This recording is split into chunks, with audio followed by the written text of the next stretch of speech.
تم جس سے نفرت کرتے ہو اس سے ہوشیار رہو۔ اچھے لوگوں کو آزمانے کی کوشش نہ کرنا، کیونکہ اچھے لوگوں کی مثال ہیرے جیسی ہے، جب تم انہیں ٹوکر مارو گے تو وہ ٹوٹیں گے نہیں، لیکن پھسل کر تمہاری زندگی سے دور چلے جائیں گے۔ بدکاروں کے ساتھ نہ رہو، ورنہ تم ان سے بدکاری سیکھ لو گے۔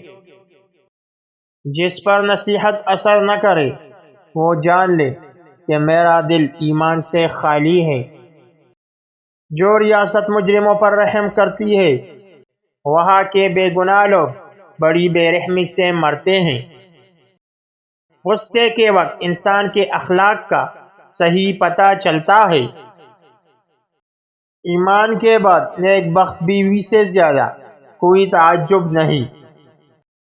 سب سے زیادہ دانشمند وہ شخص ہے جو اپنی بات کو اچھی طرح ثابت کر سکے۔ زیادہ کھانے سے بچو، کیونکہ یہ دل کو اجاڑتی، بیمار بناتی ہے اور ساتھ عبادت سے بھی روکتی ہے۔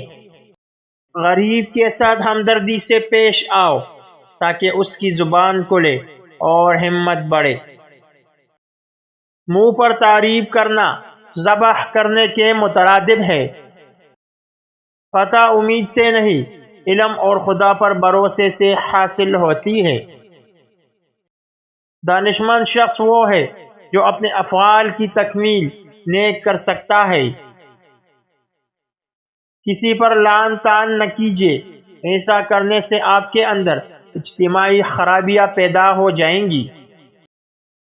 جہنم کو اکثر یاد کیا کرو، کیونکہ اس کی گرمی سخت ہے، اس کی گہرائی بے حد ہے اور اس میں لوہے کے ہتھوڑے ہیں۔